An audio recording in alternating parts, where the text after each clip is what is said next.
I can't believe this, I whispered, pressing my palm to the cold window glass. Inside my daughter's living room, my husband's voice was calm, like he was talking about the weather. It has to be today, he said. Then my daughter answered, and her voice did not sound like my daughter at all. It sounded sharp, like a door slamming. Mom must never find out. If she finds out, everything is over. Before we continue, please comment where you are watching from and subscribe so you can hear more stories like this. My heart stopped. I leaned closer. My breath fogged the glass. I could see shadows moving inside. I could hear a chair scrape the floor. Someone was pacing. My husband spoke again, lower this time, like he was hiding his words inside his throat. She's too trusting. She won't suspect her own child. She never has. My knees went weak. I grabbed the window frame so I would not fall. Then I heard a sound that made my blood turn cold. It was a soft, shaky sob. It was not my daughter. It was not my husband. It was someone else. Someone was crying inside my daughter's house.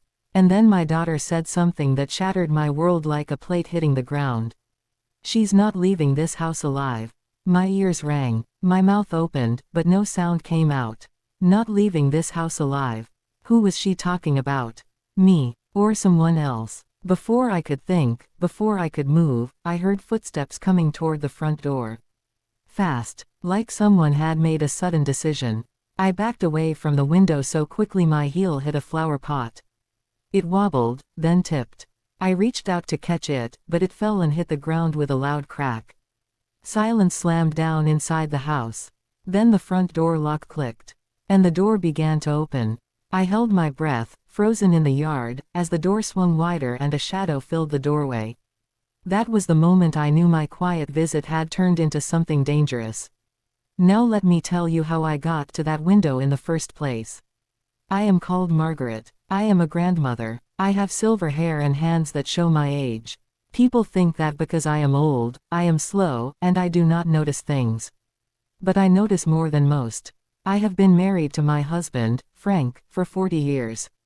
40 years is a long time to share a house, a table, and a life. We raised one child together, our daughter, Melissa. She was our only baby, our miracle child. When Melissa was little, she used to climb into my lap and say, "Mom, you smell like safety." I never forgot that. Melissa grew up and married a man named Daniel. He was polite. He smiled a lot. He called me, ma'am, and brought flowers on holidays. They had 2 children, Lily who was 9, and Noah who was 6. Those 2 children are my whole heart. Every weekend, I tried to visit. Sometimes Melissa was warm and happy. Sometimes she was tired and short. That is normal, I told myself. Adults get busy. Life gets heavy. But 3 months ago, something changed. Melissa started calling less. When she did call, she sounded like she was reading from a paper. Her words were the right words, but her voice was not her voice.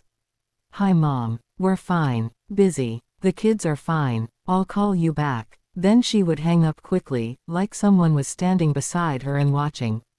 Frank told me I was imagining things. "You worry too much, Margaret," he said one evening as he watched television. "Melissa has a family. Let her live." But I could not ignore the feeling in my chest. It was like a small alarm that would not stop ringing. One morning, I decided to call Melissa early. I wanted to surprise the kids with pancakes. I wanted to hear Lily's laugh. I wanted to hear Noah talk about school. The phone rang and rang. No answer. I tried again later. No answer. When Melissa finally called back, it was almost evening. Her voice was rushed. "Mom, I'm busy," she said. "Are you all right?" I asked. "You sound upset." "I'm fine," she snapped. I went quiet for a second. Melissa had never snapped at me like that. "Did I do something wrong?" I asked softly. There was a pause. Then she spoke, slower, like she was choosing each word. "No, Mom, you didn't do anything. Please, just don't come over without telling me." That sentence landed like a stone. Don't come over without telling me. I wanted to ask why. I wanted to push. But I heard Lily in the background. "Mama, who is it?" Lily asked. Melissa's voice changed at once, sweet and bright. "It's nobody, baby. Nobody." I was not nobody. I was her mother. That night, I could not sleep. I kept thinking about that word. Nobody. The next day, I tried to visit anyway, but Frank said he needed the car. "Where are you going?" I asked. He did not look at me. "Just errands," he said. Frank had been acting strange too, now that I thought about it. He had been taking his phone into the bathroom. He had been leaving the house at odd times. When I asked questions, he would sigh and say I was being difficult. I did not like feeling like a problem in my own home. So I made a plan. On Friday, I baked banana bread. Lily loved banana bread. I wrapped it in foil, still warm. I packed 2 small toys I had bought for the kids. I put on my best cardigan and my walking shoes. I decided not to call Melissa. Not to be rude, but because I wanted to see her face when she was not prepared. I wanted to know the truth. I took a taxi to her house. As the car drove through her neighborhood, I stared out the window. The sky was gray and heavy. The air felt thick, like it was holding a secret. When the taxi stopped, I paid and stepped out carefully. My knees were not as strong as they used to be. I held my bag close and walked up the driveway. That was when I saw it. Frank's car. My husband's car was parked right in front of my daughter's house. At first, my brain refused to accept it. I blinked hard. I looked again. There it was. The same small scratch on the bumper. The same faded sticker near the license plate. My stomach turned. Why would Frank be here? He told me he needed the car. He told me he had errands.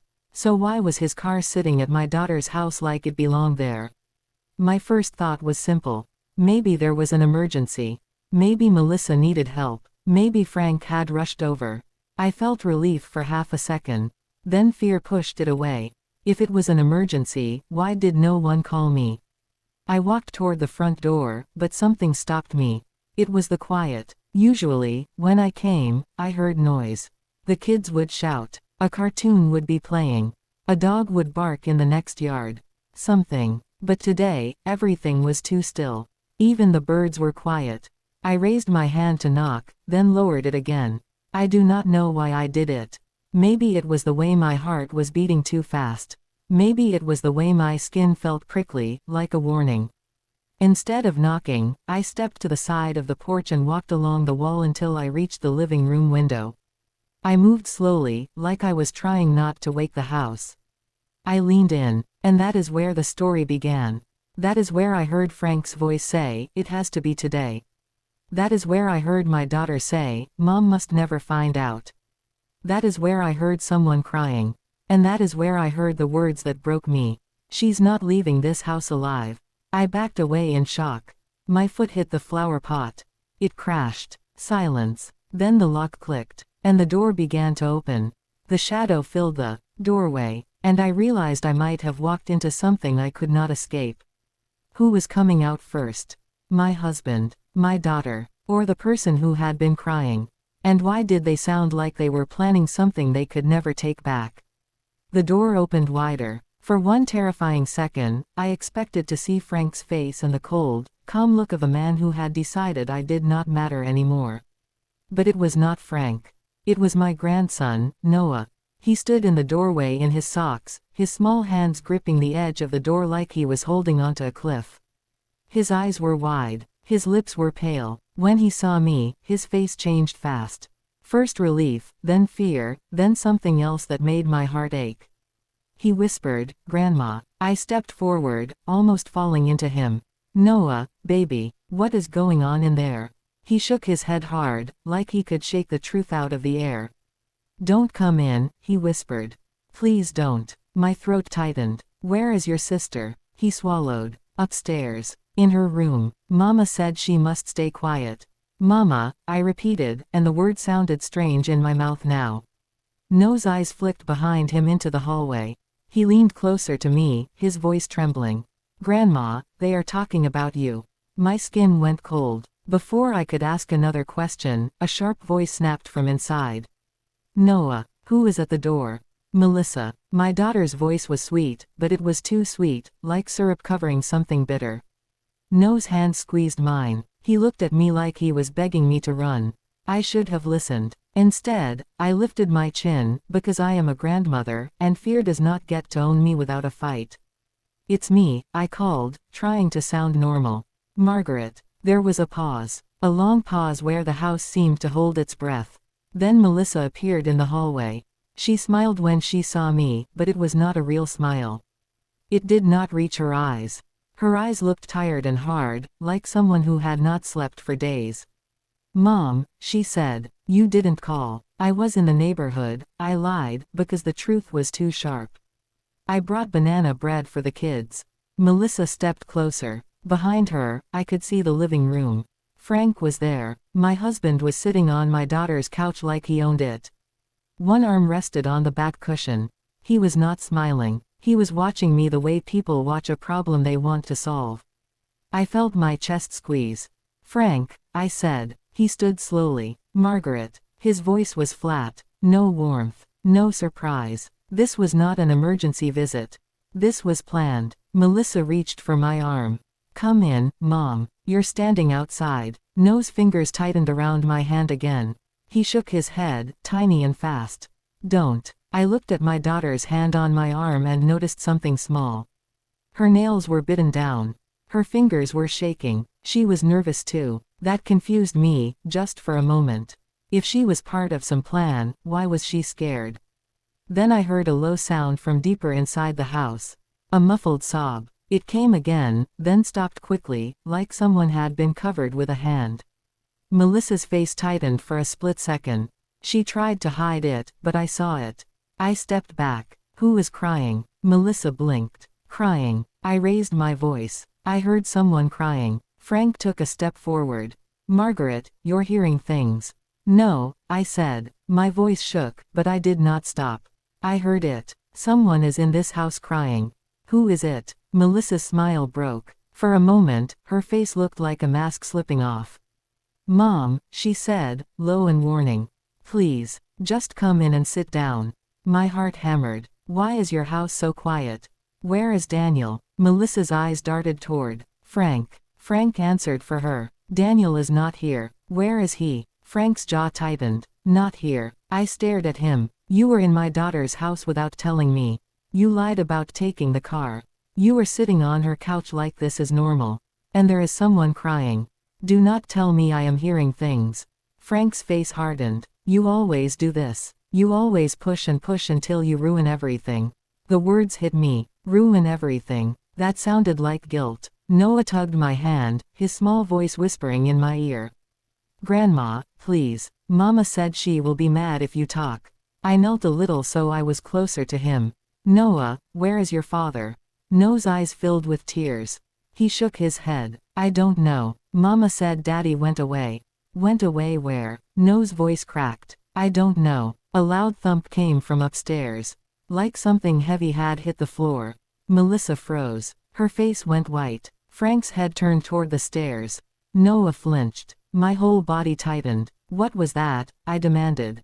Melissa forced a laugh that sounded like broken glass. "Lily. She's dropping things. She's clumsy." But Lily was not clumsy. Lily was careful and quiet. Lily was the child who lined up her crayons by color. Another thump came, followed by a faint voice. "Mom." A small voice. Thin. Scared. "Lily." My hands started shaking. "That's Lily." She sounded scared. Melissa moved fast, blocking my view of the hallway. "She's fine." I stood up straight. "Move." Melissa's eyes flashed. "Mom, don't make this hard." I stared at her, stunned. "Don't make this hard." Those were not the words of a daughter welcoming her mother. Those were the words of someone trying to keep a lid on something boiling. I took one step forward. Frank stepped in front of me, his body a wall. "Margaret, stop." I looked at my husband, the man I had shared life with for 40 years. His eyes were cold. "Why?" I asked, my voice breaking. "Why are you doing this?" Frank lowered his voice so only I could hear. "Because you don't know when to mind your business." My stomach turned. Then Melissa's voice rose behind him. "Dad, please." She wasn't supposed to come. "Dad." She said Dad, like they were on the same team. Like I was the outsider. My head spun. Noah began to cry quietly, wiping his face with his sleeve like he did when he felt ashamed. I reached out to him, but Frank grabbed my wrist. His grip was strong. Too strong. "Let go," I said. Frank pulled me closer. His breath smelled like mint. His voice was calm, almost gentle. "Margaret," he said, "you are going to sit down and listen. If you do exactly what we say, everything will be fine. Everything will be fine. That is what people say when everything is not fine at all." I pulled my wrist free and stepped back. "I'm not sitting down. I'm going upstairs." Melissa's eyes widened. "No, you can't." I pointed at her. "That is my granddaughter." I heard her scared. "You will not stop me." Frank moved again, faster, blocking me. "Margaret," he warned. Then I remembered the words I heard at the window. "She's not leaving this house alive." My breath caught. I looked from Frank to Melissa, then back to the stairs. Someone was in danger. Maybe Lily. Maybe me. Maybe both. I did the only thing my instinct screamed at me to do. I reached into my cardigan pocket and pulled out my phone. Melissa saw it and lunged. "No," she snapped, grabbing at my hand. But I was quicker than she expected. I raised the phone high and pressed the emergency button with my thumb. Frank's face changed instantly. Not anger. Fear. Melissa's voice turned desperate. "Mom, stop. Please." I looked straight at her. "Tell me the truth." Before she could answer, the upstairs thumping stopped. A new sound came, faint but clear. It was the sound of something being dragged across the floor. My blood ran cold again. Then Lily screamed. A short, sharp scream that sliced through the house like a knife. Frank grabbed my phone. Melissa grabbed my other arm. Noah cried louder. And I realized the worst part. The call had not gone through yet. My phone screen was still trying to connect. And while it tried, my granddaughter's scream echoed upstairs. That was the extreme moment that changed everything. Because now I had to choose. Fight them here, or run upstairs to Lily. And I had only seconds before something terrible happened. I chose Lily. I did not think. I did not plan. I moved. I shoved Frank as hard as I could. He was bigger, stronger, but he did not expect it. He stumbled back one step, just enough. I pulled my arm free from Melissa's grip. She screamed my name, but I was already moving. I ran toward the stairs. My legs hurt. My breath burned. But fear gave me strength I did not know I still had. Behind me, Frank shouted, "Margaret, stop." I did not stop. I climbed the stairs as fast as my old knees would let me. Each step felt like it might be my last. I heard heavy footsteps behind me. I heard Melissa crying. I heard Noah sobbing downstairs. At the top of the stairs, the hallway was dark. The air felt wrong. Thick. Heavy. Lily's bedroom door was half open. I rushed to it and pushed it wide. What I saw inside will stay with me forever. Lily was on the floor, her small body curled up near the bed. Her hands were tied with a scarf. Her mouth was not covered, but her face was wet with tears. Standing near her was a woman I had never seen before. She was young, maybe in her early 20s. Her hair was messy. Her eyes were red and swollen from crying. One side of her face had a dark bruise. She froze when she saw me. For a moment, we just stared at each other. Then Lily saw me. "Grandma," she cried. I rushed to her and knelt down, my hands shaking as I tried to untie the scarf. "What did you do to her?" I shouted at the woman. The woman backed away, her hands raised. "I didn't want to," she said, her voice breaking. "I swear I didn't want to." Frank burst into the room behind me. Melissa followed, pale and shaking. Frank's voice was sharp. "Margaret, get away from her."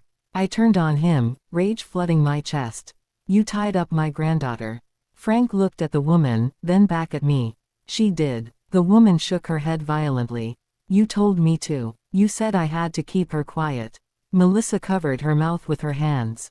"Stop. Both of you, stop." I finished untying Lily and pulled her into my arms. She clung to me like she was drowning. "Who is she?" I demanded, pointing at the woman. The woman started crying again. "My name is Sarah. Sarah. A stranger in my daughter's house." Sarah looked at Melissa. "You promised me this would be easy. You promised no one would get hurt." Melissa sank onto the bed, her face in her hands. "I didn't think Mom would come." There it was again. I wasn't supposed to come. I stood up slowly, keeping Lily behind me. "Start talking. All of you. Right now." Frank stepped closer. "Margaret, you don't understand." "No," I said firmly. I understand enough. My granddaughter was tied up. There is a strange woman in this house. My husband lied to me. My daughter lied to me. Someone was crying. And someone said I wouldn't leave this house alive. The room went silent. Sarah looked at me in shock. You heard that? I stared at her. Who were you talking about? Sarah swallowed hard. I thought they meant me. My heart skipped. You thought they meant you. Sarah nodded slowly. They said if you found out, everything would fall apart. They said I would ruin the family. Melissa cried out. Dad, stop looking at me like that. I turned to my daughter. Melissa, what have you done? She looked up at me, her eyes full of fear and shame. I didn't mean for it to go this far. Then tell me the truth, I said. All of it. Melissa took a shaky breath. Daniel isn't gone on a trip. My chest tightened. Where is he? She hesitated. Frank answered again. Daniel knows too much. I spun toward him. About what? Frank's eyes were dark. About Sarah. About the money. About the plan. My head felt dizzy. What money? Sarah spoke softly. I was living with Daniel. The words hit me like a slap. Living with him. Sarah nodded. He said he and Melissa were separating. He said he loved me. Melissa screamed, that's a lie. Sarah flinched. You told me he was unhappy. You told me to stay quiet. I felt sick. My daughter and my husband were both tangled in something ugly. Where is Daniel? I asked again. No one answered. I stepped closer to Frank, my voice low and steady. Where is my son-in-law? Frank looked at the floor. That was answer enough. My legs felt weak. What did you do? Frank looked up, angry now. We didn't hurt him. Then where is he? Melissa whispered, he left. Sarah shook her head. He didn't leave. He said he was going to tell. Tell. That word again. Tell who? The police. Me. Everyone. A sudden thought hit me like ice. You were planning to blame someone, I said slowly. You were planning to blame Sarah. Sarah sobbed. They said if things went wrong, I would take the fall. I held Lily tighter. Frank stepped toward me. Margaret, calm down. I laughed, but there was no humor in it. You lost the right to tell me to calm down. Downstairs, a door slammed. Noah screamed again. Grandma, he cried. My heart dropped. I turned toward the door. Noah. Frank blocked me. Stay here. I pushed past him. Get out of my way. I ran back into the hallway. Melissa followed, crying my name. When I reached the top of the stairs, I saw Noah standing at the bottom, looking up at me in terror. Behind him, the front door was wide open. And outside, I saw flashing blue lights. Police lights. Relief washed over me so fast it almost knocked me over. But Frank saw them too. And his face twisted in panic. Who called them? He shouted. My phone. I looked down. Somehow, in all the chaos, the call had gone through. But before I could breathe, Frank grabbed my arm again, harder than before. You ruined everything, he hissed. I looked him in the eye, my voice steady. No, I saved them. The police sirens grew louder. And that was when Frank did something I never expected. He ran, straight for the back door, leaving his family behind. And in that moment, I knew this story was far from over. Frank ran like a man who knew there was no going back. For a second, no one moved. We all stood frozen as his footsteps thundered through the kitchen and out the back door. Then everything exploded into noise. Police officers rushed in through the front door. Their voices were loud and sharp. Noah cried harder. Lily clung to my leg. Melissa slid down the wall and sat on the floor, shaking. Everyone stay where you are, one officer shouted. I raised my hand slowly. My grandchildren are here, I said. Please be careful. One officer knelt beside Lily. You're safe now, he said gently. Safe. The word felt strange, like it did not belong here yet. Another officer spoke into his radio. Suspect fleeing on foot out the back. More sirens answered. Melissa started to sob. Not quiet tears. Loud, broken cries that shook her whole body.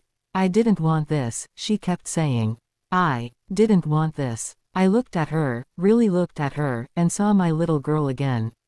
The one who used to hide behind my legs when she was scared.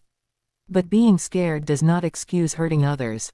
The officers separated us. One took Sarah downstairs. Another asked me questions. My head hurt. My heart hurt more. They took Lily and Noah outside and wrapped them in blankets. I stayed close, never letting go of their hands. A woman officer crouched in front of me. "Ma'am, can you tell me what happened?" I took a deep breath. "It's a long story. We have time," she said. So I told it. I told them about the window. About the voices. About the scream. About the tied scarf. About Frank running. When I finished, the officer nodded slowly. "You did the right thing." Those words mattered more than she knew. An hour later, the house was full of people. Police. Social workers. Neighbors whispering outside. Daniel's name was spoken again and again. Finally, one officer came back to me. "We found your husband," he said. My heart jumped. "Where?" "Near the old construction site by the river." I felt sick. "Is he alive?" The officer paused. "Yes," he said. "But barely." I closed my eyes. They took Melissa away in handcuffs. She did not fight. She did not scream. She looked at me once as they led her out. "I'm sorry, Mom," she whispered. I did not answer. Sorry does not untie knots like this. Sarah was taken too. She cried the whole way, saying she did not know how things got so bad. I believed she was scared. I did not believe she was innocent. Then came the hardest part. They asked about the children. A social worker sat with me, her voice kind but firm. "For now, the children cannot stay here." I nodded. "They can come with me." She smiled softly. "We were hoping you'd say that." That night, Lily and Noah slept in my house. They slept in my bed. Lily curled against my side. Noah held my hand like he was afraid I might disappear. I did not sleep. Every time I closed my eyes, I saw Lily on the floor. I heard her scream. Just before morning, Noah whispered, "Grandma." "Yes, baby. Is Mama bad?" I swallowed. "Mama made bad choices. Will she come back?" "I don't know." He was quiet for a long time. Then he said, "You came even when you weren't supposed to." "Yes," I said. "And I will always come." Morning came slowly. The next days were heavy. Daniel was still missing. Frank was in the hospital under guard. Melissa was charged with crimes I never thought I would hear connected to my child. And the children asked questions I did not always know how to answer. One afternoon, a detective came to see me. "We need to talk about Daniel," he said. My heart tightened. "Have you found him?" He shook his head. "Not yet." I sat down. "Then what?" He placed a folder on the table. "We believe Daniel tried to leave with evidence." "Evidence of what?" The detective opened the folder. Money. Large amounts. Accounts in Frank's name. Melissa's name. Things Daniel discovered. I felt dizzy. So this was about money. And control, he said. Daniel was going to expose it. My hands shook. "And Sarah, she was a weak link," he said gently. "They planned to blame her if things fell apart." I thought of her bruised face. Of her tears. "And me," I whispered. The detective looked at me. "Yes, you were a risk too." A chill ran through me. She's not leaving this house alive. I had not imagined it. That night, I sat alone after the children fell asleep. I thought about trust. About how the people closest to us can hide the darkest things. About how silence can be dangerous. I also thought about courage. About how listening to that small alarm in your chest can save lives. The next morning, my phone rang. Unknown number. I answered carefully. "Hello." A man's voice came through, weak and strained. "Margaret," he said. My breath caught. "Daniel. I don't have much time," he whispered. "They're looking for me." "Where are you?" I asked. "I can't say," he said. "But I have proof. Everything. I need you to protect the kids." "I am," I said firmly. "You need to turn yourself in." There was a pause. "Frank isn't done," he said. My blood ran cold. "What do you mean?" "He didn't act alone," Daniel whispered. "There are others. And they won't stop." The line went dead. I stared at the phone, my heart racing. Frank was caught. Melissa was arrested. But the danger was not over. And I realized something terrifying. The worst threat might not be the ones already exposed, but the ones still hiding. And that was when someone knocked on my door.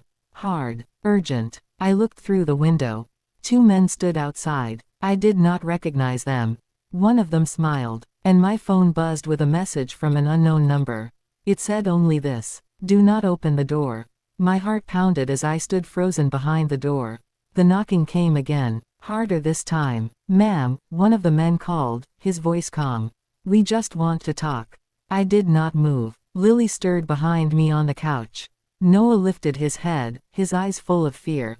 "Grandma," he whispered. "Who is it?" I bent down and put a finger to my lips. "Stay quiet," I said softly. My phone buzzed again. Another message. "They are not police. Trust no one." I took a slow breath and stepped back from the door. "I'm calling the police," I said loudly, so they could hear me. The men outside went quiet. Then one of them laughed. A short laugh with no kindness in it. "You don't want to do that," he said.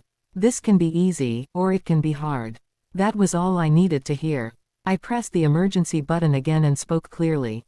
"Two men are outside my house. I am with two children. I believe we are in danger."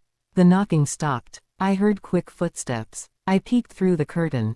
They were running away. Minutes later, police cars filled my street again. Officers searched the area, but the men were gone. That night, the detective came back. "You did the right thing," he said again. "Daniel turned himself in an hour ago." My knees almost gave out. "He's alive." "Yes," the detective said. "And his evidence is real.